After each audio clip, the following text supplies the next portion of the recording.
Well, thanks a lot, Mary Beth, and it's a pleasure to be here.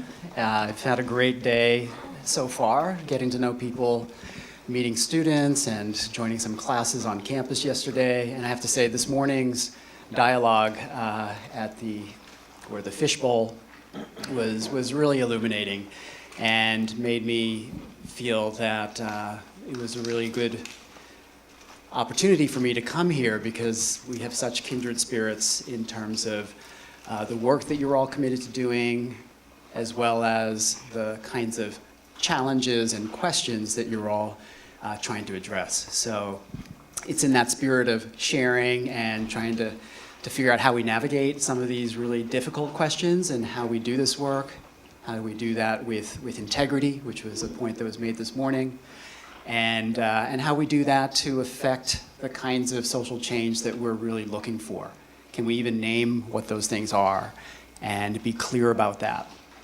And so I'm going to start with a little exercise that we do versions of this in different settings. I'll explain a little bit more about the kinds of work I'm involved in, but this is just going to be a simple thumbs up, thumbs down, okay? So a couple statements. I'd love you to give your personal thumbs up, thumbs down opinion. The first one is, the underlying dynamics or root causes of the problems I work on include capitalism, patriarchy, and white supremacy.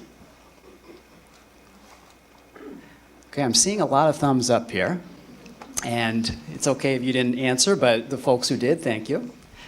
All right, my second statement for agree, disagree is my social change work, my community, nonprofit work, is directly addressing these root causes. Agree, disagree. All right, we're seeing now a widespread. It looks like it's almost evenly split between some folks who are like, hell yeah. Other folks are like, I'm not sure. And other folks are like, no. All right, here's one for you. If we just do more of what we're doing now and get more funding to do it, we will transform these root causes. Thumbs up or thumbs down? All right, it's mostly downs now, okay, just to reflect what I'm seeing up here. And I'll throw out one more, which is, and I appreciate the folks from the Power Collective kind of pushing this out there, but do you believe that the revolution will be funded? Thumbs up, thumbs down. All right. It will be. All right. So I'm seeing a lot of thumbs down. All right. And thus we have identified our quandary, our collective quandary, right? A lot of us are working through nonprofits or in other types of organizations which certainly require a certain amount of funding in order to do our work.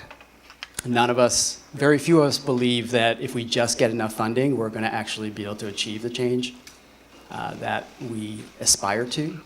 Yet, many or most of us identify the root causes of what we're doing as related to things like the economy and capitalism, racism. And some of these bigger things are not always things that we get a chance to talk about in a very direct way. And not only do we not get to talk about them, but because we don't talk about them, we often run short on how we tell stories about what we're trying to achieve, right? We may be able to say things very generically, like another world is possible, or maybe we say it's even here, but what is it really? And how do we know when we've got it or when we're doing it? So I'm going to pose those questions as the beginning here because these are, in fact, the questions that I've been pursuing. And just to give you a little bit more background on me, I'm going to be sharing most of what I'm sharing today. I'm going to be from the perspective of a practitioner. I've been at Tufts now this is my 9th year there, teaching in this professional graduate program, but for about 13 years before that, I was with a single community-based environmental justice nonprofit in Boston called Alternatives for Community and Environment, ACE. And so a lot of my experience that I'm going to share is about the things that we faced at ACE, which should sound familiar to some of the things that I know those of you in the room have experienced. Since leaving the nonprofit and being in a space where we can open up the kind of dialogue, focus on those strategic questions about what are we trying to achieve anyway, and what are some of the strategies to get there, I'm going to spend the second half of this talking and sharing more about that. And so let me start a little bit with just talking about ACE. And the ACE is an organization that really came out of the environmental justice movement, which was blossoming, starting in the early 90s. It was in Boston, founded by two lawyers who thought they wanted to bring their legal expertise in support of environmental justice communities, and wanted to do that in a way that was really about an empowerment practice. So not having lawyers speak for the community, but really taking the environmental justice movement's, one of its pillars or slogans was "We speak for ourselves." Right? So those communities and people who are most affected are the folks who should be driving the solutions.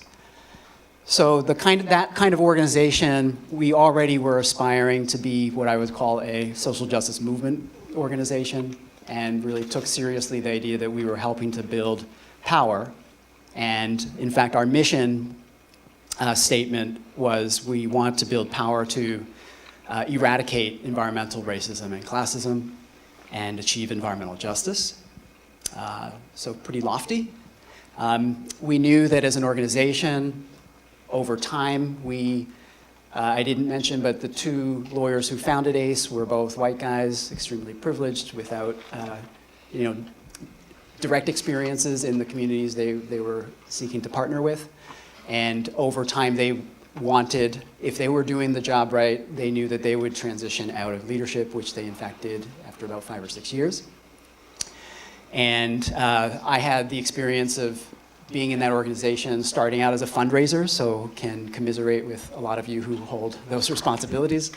But eventually was appointed executive director for my last 10 years there, and helped that organization convert from being a technical assistance, legal support organization into becoming a member-led organizing group. And so ACE to this day still runs a youth leadership program called the Roxbury Environmental Empowerment Project.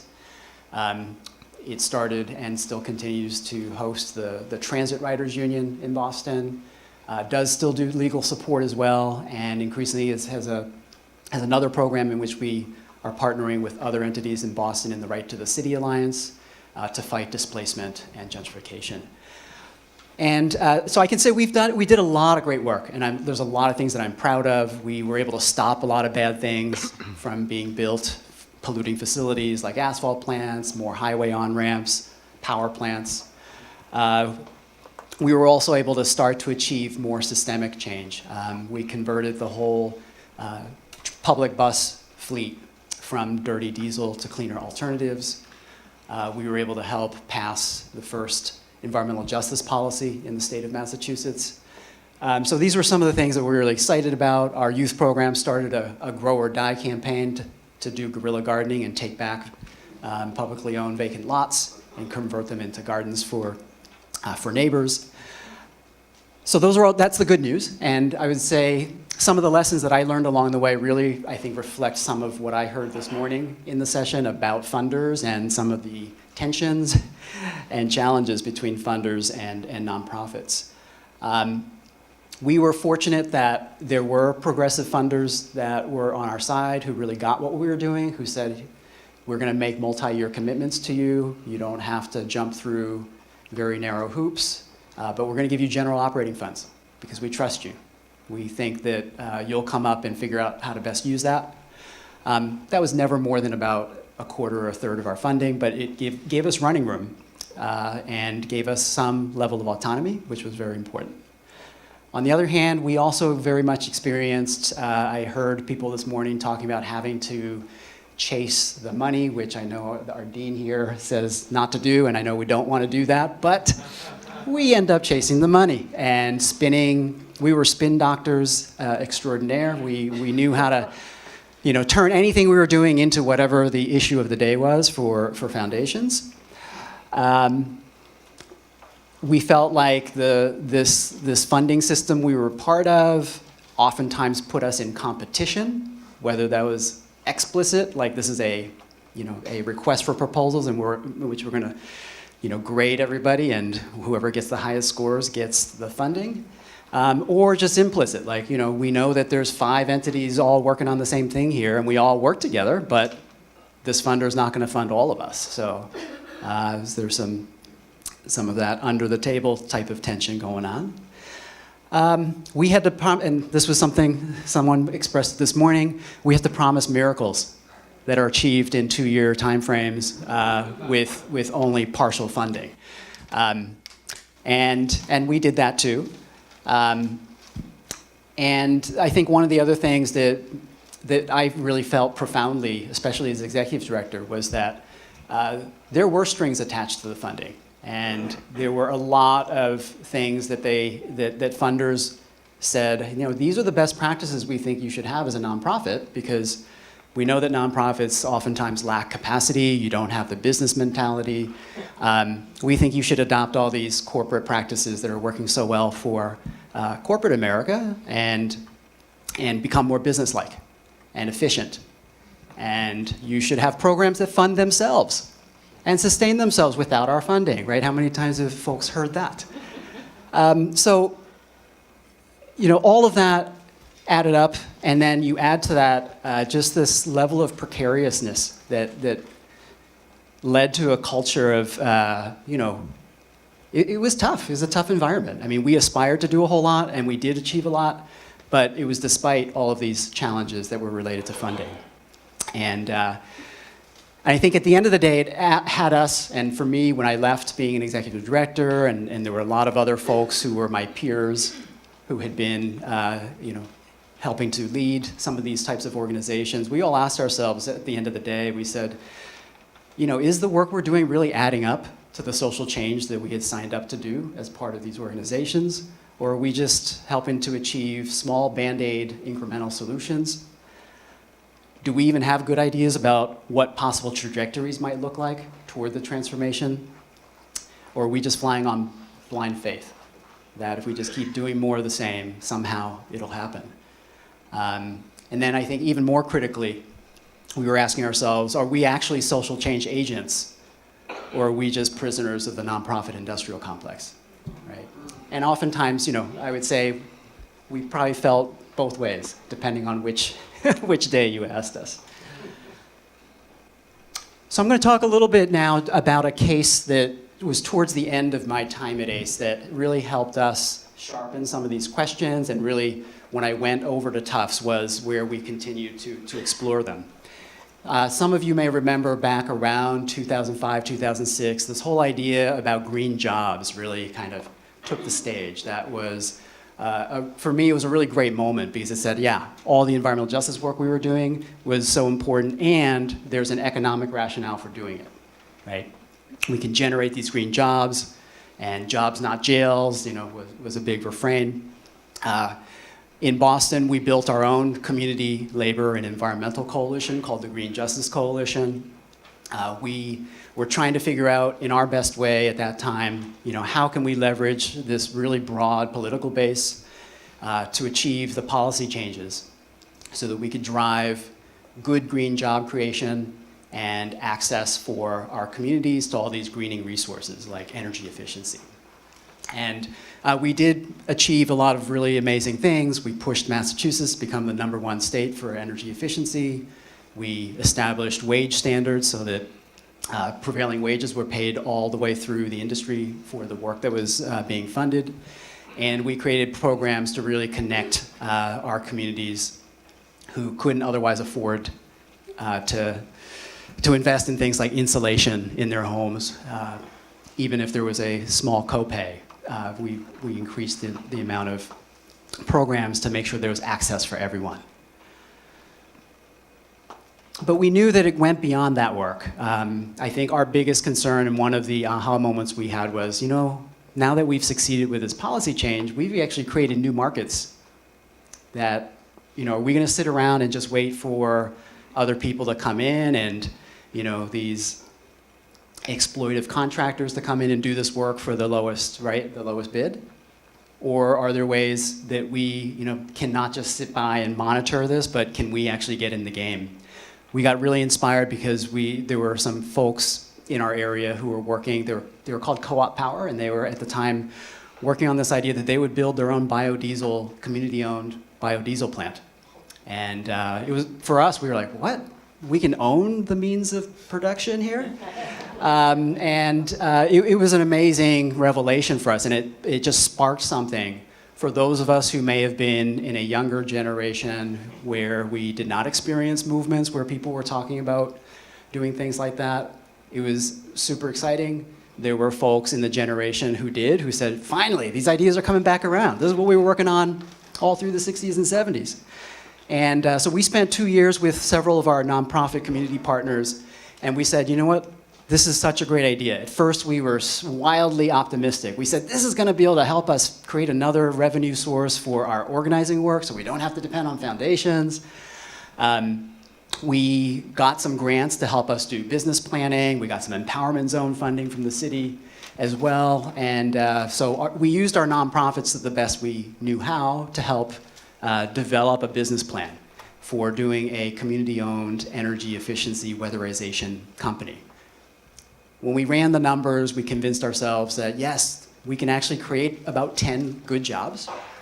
It's not going to make a lot of money, so probably zero will come back to the nonprofits, but it's worth doing because some of our members will actually be able to get good jobs, and they have the skills already. Where we stalled out was we needed to raise $250,000 in startup capital. And when we looked across our organizations, we said, some of our organizations are about that size. The biggest of us were maybe 3 times that size, and we had no idea where we were going to raise the money for even our own nonprofit operations.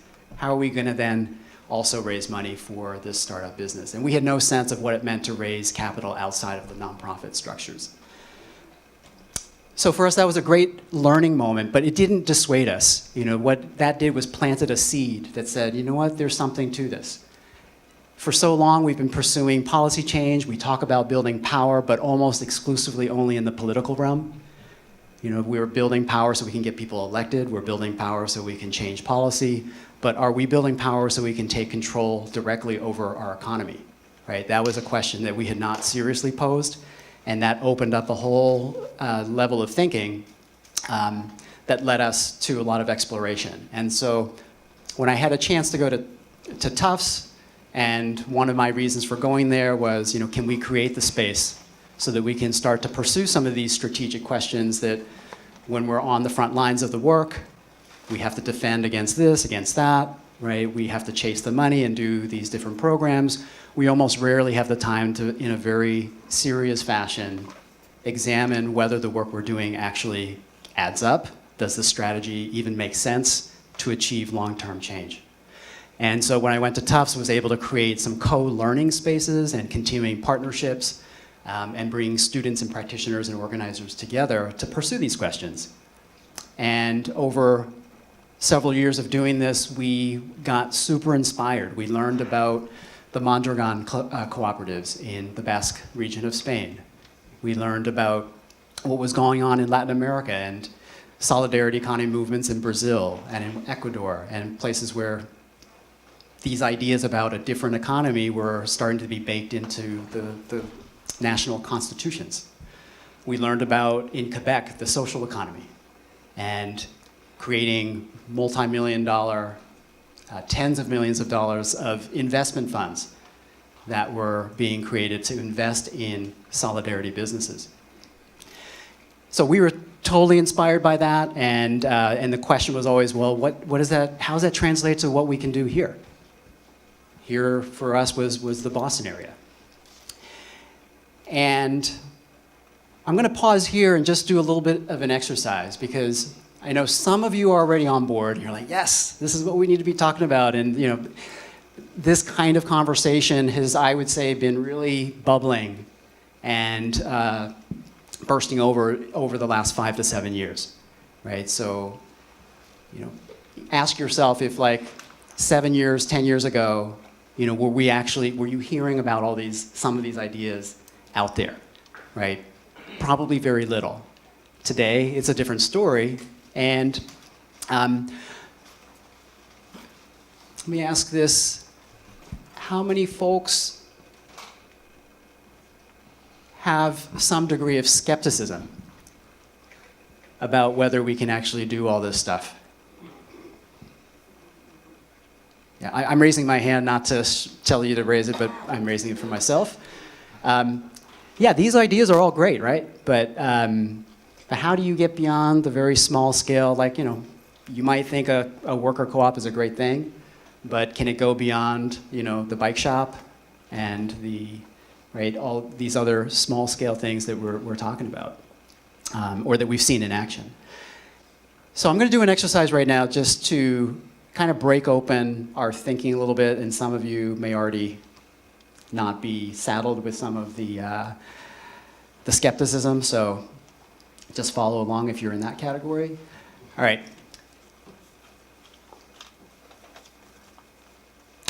How many folks here raise your own kids and don't get paid for it?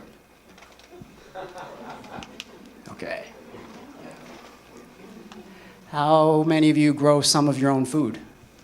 All right. How many of you ever cleaned your own home? Okay. How many of you ever loaned money to friends or family or equipment?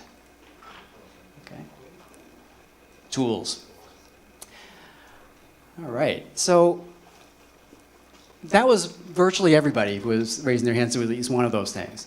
And we do sometimes what we call this diverse economies iceberg exercise, where we say, first, what do you think of when you hear the word economy, right? And mostly what people respond are things like jobs, money, the stock market, right? And we say, okay, that's just the tip of the iceberg, right? Capitalism, wage labor, right? Markets for profit. These are just the tip of the iceberg. But if we start to think about economy as not simply synonymous with capitalism, we say, actually economy is all the different ways that we meet our material needs and take care of each other, right? And I know that's probably a definition that rings very well here in the School of Human Ecology. Then all of a sudden, you have all these different things that we do that are below the surface that do not operate by the logic of capitalism, right? That don't operate purely by profit motive. That don't happen only through money exchange in markets. And guess what? Almost all of us, I would say not almost, all of us participate in those other types of economies that are out there. So part of what we say to counter some of the skepticism is to say, let's loosen our own minds from the vice grip that capitalism sometimes has put on us, right? And how many folks have heard the term, there is no alternative? Right? There's even an acronym for this, TINA, right? Margaret Thatcher, Prime Minister of Great Britain, used to say it all the time. Because guess what? If we believe that there are no alternatives, then we're not even going to try. And we're going to make invisible the things that actually are alternatives that are actually working. So for us, that's a starting point to helping us think about what are some of the ways we can start to bring about these different ways of doing economy, of having community ownership, of having collective stewardship over economic resources, right? We can do it, maybe it's in bits and pieces, but these are starting points and seeds that are super important. And for us, the whole idea, these are some of those ideas that spark the dreams that get people really excited to say, you know what, I don't care whether I get paid to do this or not. These are some of those ideas that I want to figure out how I can be a part of in my life. These are the kinds of sparks that as organizers we look for all the time, right? Because people can only go so far organizing against bad things, right? In the long term, generationally, it's like, how do people stay in the game? It's because they have these positive visions, these dreams that they think are worth fighting for and dedicating a lot of their time and energy towards. So for us, this is what we're seeing. And solidarity economy is one way of conceiving of some of this. There's a lot of different ways of talking about it. I've tended to use the word solidarity economy over new economy because solidarity actually is a value.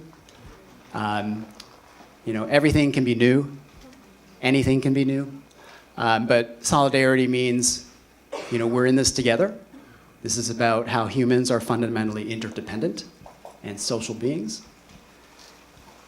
This is about democratic practice, right? Since we're all in it together, then we have to figure it out together. And I think one of the other things that if you look at other folks who've been talking about solidarity economy across the globe is that no one has the one true path or one model for how to do solidarity economy. It's something that everybody, each community, each place has to figure out how to do it. And it can look a lot of different ways. And so that opens up, I think, a lot of possibility. And when I started to learn about this stuff, a lot of stuff I used to critique as being glass half empty started to look like, oh, this is actually glass half full. We actually just have something to work with here. And I would argue that a lot of the nonprofits that we have, yes, there's a lot of constraints. Yes, there's a lot of problems and challenges and things that we should be accountable to in our own work through these institutions. But they are also very, very important starting points, right? Our nonprofits tend to be, not all of them, but they tend to be the kinds of places where people can figure out how to care for each other. They tend to be the kind of places where we can start to figure out how to make decisions together, where we can figure out how to act collectively, right? These are all the things that we need to have in order to exercise collective control over economic resources, right? So I'm going to talk a little bit about some of the specific work I've been involved in that has been inspired by some of these bigger frameworks, and then talk a little bit about funding, because I've had an opportunity not only to be a grantee of some of these progressive funders that I was telling you about, but I've also had a chance to be on the board of a few of them, and right now I'm currently on the board of the Hyams Foundation, which is a progressive funder in Boston. And there's a lot of ways that we're thinking about what does it mean for us to be a funder in this space. So I'll share some reflections on that as well. But the first thing I'm going to share is around an initiative that's called the Solidarity Economy Initiative. And this is a collaboration between a couple of progressive funders in Boston, as well as about a dozen community-based building organizations. And these were all organizations that were already doing different forms of organizing in their particular communities. And a lot of them were part of broader formations, like I said, the Right to the City Alliance, and were part of big coalitions, progressive coalitions already. And we decided to add yet another layer of coalition or alliance building on top of that, because we felt like these ideas about long-term transformative change, these ideas about solidarity economy and how we see our role in transforming capitalism is actually something that all of us have a role to play in, right? We knew that solidarity economy doesn't mean that just everyone goes out and tries to start a co-op, right? Even if we converted every single business today into being a worker-owned co-op, we would not solve the problems that have been created by capitalism. So we knew it was bigger than that. We knew that the folks who were doing organizing and policy change had to be a part of the equation. So we created this learning forum. We said, come together 4 times a year. We'll bring you together and we'll go through our own learning process. What do we mean by solidarity economy? What does that vision actually look like? How can we understand what these practices and these movements look like in other places? And how can that inspire our work here? It has also been a place then, so going through that learning process for a year, we then started to look at what are the different ways that these organizations can then be supported to start to integrate this vision into the mainstream of the work that they're doing, right? Because it's one thing to know about something and say, oh, that's really nice, but it's not my work, right? To then say, you know what, this actually does impact our work. This impacts our mission, our strategy, and it flows through to the work that we're doing on the ground in communities. And so we've had a number of projects come out from this work. Some of these projects, I should mention, would have happened anyway without this intervention, but some of these projects were actually incubated out of this learning process.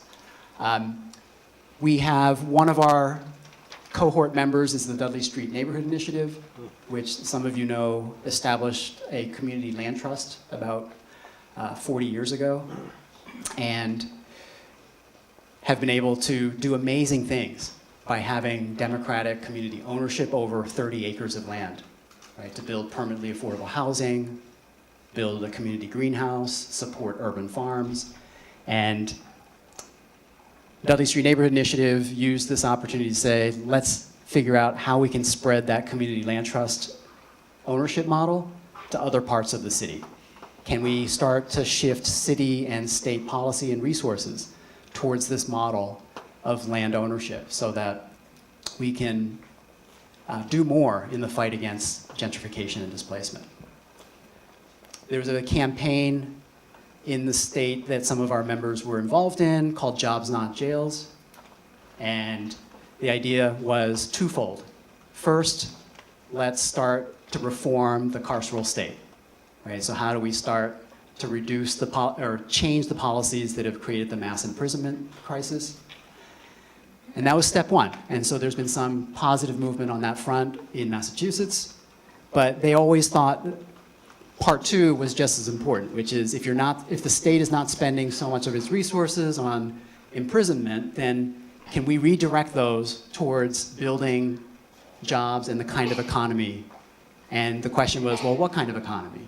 And their answer was, well, how about the solidarity economy? There's all different kinds of ways of conceiving how public resources and support can help build that as opposed to prisons. And then finally, I'm going to mention one that is a project that's just getting off the ground over the last year, but it's taken several years of planning and learning. And it's called the Boston Ujima Project. This is a project where it was inspired by folks who said, we need to build our own sources of finance and capital. Almost all of the kinds of businesses that people had been trying to start, like that community-owned weatherization company, right? We knew we could make it work if we had that startup, but we didn't know how to raise $250,000. And so the idea behind Ujima is, can we build a multi-layered community capital investment fund, starting with the small contributions that the residents in our communities could provide, but layering on top of that all the money that's coming from these perhaps foundations with endowments and program-related investments. Can we layer on top of that folks who see themselves as impact investors, right? And say, we want triple bottom line and we're patient capital, so why not? Right? So that's the idea behind Ujima, and that's not the only idea, because for Ujima, what's the most important part of this is, if you look at the way a lot of investment funds work, it's pretty much $1, one vote, right? So if you put in half of the money, then you get half the control over that investment fund. Ujima works through a democratic participatory budgeting decision-making process. And so the idea is that you weight the decision-making into the hands of the residents. Even if they haven't contributed the majority of the money, they control the majority of the fund in terms of where it goes, and can direct those funding towards locally owned businesses that are committed to achieving different types of benefits and standards within the community. So this is something that's just getting off the ground. They're trying to figure out how to get this capital fund started, but they've already piloted how you might do this. So they had a big summit a year ago in which they raised $20,000, had about 150 people come together, and 5 local community-owned businesses that pitched to the participants, and then folks voted. In this case, everybody could get funded, so there wasn't like there was any losers, but it really got people excited because it modeled what you could do at a larger scale. And that's what Ujima is trying to achieve. So I'm going to spend my last couple minutes here just talking a little bit about how this kind of cycles back around to thinking about funding in particular. And funding, and if we're talking about this kind of social change, right, how does that affect our thinking? So both of the funders that I've been on the board of, one is the New World Foundation based in New York, but they fund nationally. Their board is entirely made up of practitioners in the field. Actually, there was one family member left from the original board, but basically took himself out of the equation. And so this became essentially a funding source that was, in essence, governed by the movement, right? Hyams Foundation, progressive funder based in Boston. We fund only in Boston and the neighboring city of Chelsea. Same thing, we've had almost complete turnover on the board. There are some of us who are practitioners, some of us who are investment experts.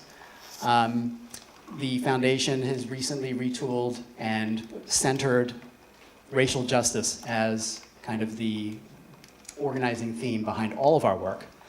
And we're now asking these kinds of questions. How can we better mobilize? Like, we've always funded the organizing groups, right? And we have long decades plus commitment to the folks in the field.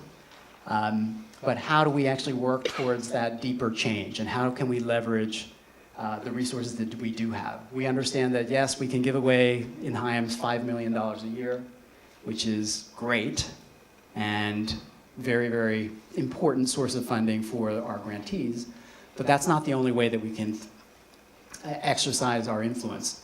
So one of our aspirations is to try to figure out how can we better use the $130 million we have in our endowment, which currently is invested in fairly traditional ways.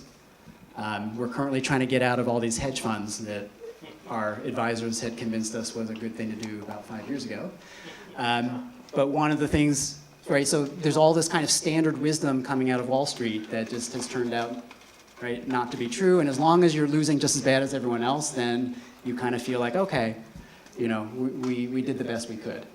But we're trying to, and this is true of, I think, a number of different funders in the field. They're all trying to figure out how to make impact through their investments.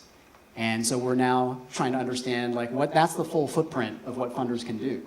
Right? If you have a foundation that actually has an endowment, right?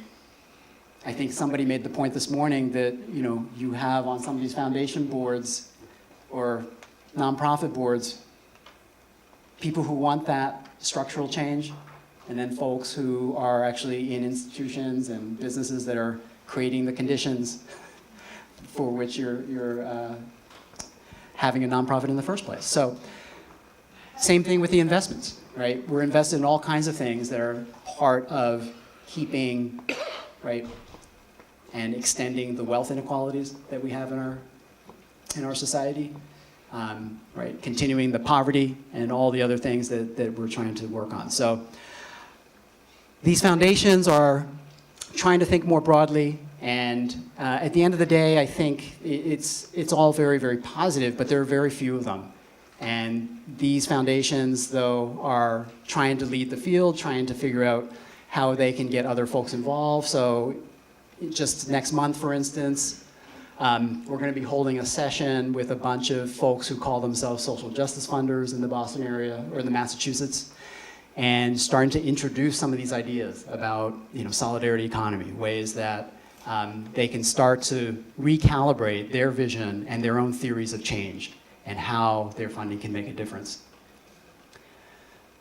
One of the things that I think is a takeaway for me in being involved in this work for so long, and to some extent being able to write about it and do some research on it, is that we have to be working on this transformational work in 3 different dimensions. Right? The thing that was so exciting about the idea that we could start our own businesses, start our own co-ops, was this idea that we were now fighting the fight in the economic space, right? And we're saying we can deliver some of the goods and services ourselves, right? So the economic dimension and these alternatives are really important and exciting. But it's important not to get fixated entirely on those, because that's not the sum total of what needs to be done. We know that building political power, changing policy, taking back our government, taking back our public resources and redirecting those towards this type of economic activity we have to do that. There's almost no way around that, because the whole political system, government, is really set up to make kind of the big capitalism work. And then the final dimension, which is probably sometimes one that we assume happens, but I think really needs to have some explicit attention, is this idea of shifting consciousness, right? Getting ourselves over there is no alternative. Getting ourselves over the skepticism and that prevents us from trying in the first place. So there's a lot of work that has to be done in that realm, and a lot of that happens through dialogue. It happens through pointing people to examples and saying, look, these folks are trying to do it. They may not succeed. They may not build out exactly what they thought they could do as a business, but they're showing that we can do this work in a different way. And they're planting the seeds, right? They're cultivating the sprouts that we hope we can take the further way. So the economic, the political, and the consciousness dimensions, they're all intertwined, and we have to be able to work on all of them at the same time. And that's why, for funders, it's so important that they're funding not just the organizing work we're doing, not just funding the policy work we're doing, but also are really investing in the ability of our organizations to do leadership development, to do the kinds of popular education, so that people start to gain their own sense of how they can exercise control over their economies. We have to spend a lot of time and effort talking about and co-creating the visions, because no one can just simply give them to us, right? Anybody who says they have the answer probably is wrong. And we're only going to find out by trying to do some of this stuff, right? And keeping ourselves in a place where we can still be critical and reflect and learn from the lessons of the things that we try. So at the end of the day, I think what's exciting to me is that, for so long I feel like a lot of us have been in this routine of, we're all first off about resistance, right? There's a lot of stuff that's beating down our communities, and we have to resist, and that's a start. A lot of us have moved on and also do reform work, but now we need to also be building some of these alternatives. And in some cases, we've already done that. And our communities have already done that because they've had to survive. And only some of these collective strategies have enabled some of our communities to survive. So those are assets that we actually have that we can build on. And I think for the funders who really get us, it's a matter of seeing that they are part of a solidarity economy movement, right? How many funders actually think of themselves as being a part of the field as opposed to being apart from the field? So I'm going to stop there because I think I could keep talking about a whole lot of stuff, but it might be actually more fruitful if we just pause there, and would love to hear some of your thoughts and reflections, and would love to hear about some of the ways that you might be addressing this here. I know there's a lot of great work here in Milwaukee and Madison, so let me stop there and invite everyone else into the discussion. Can we clap?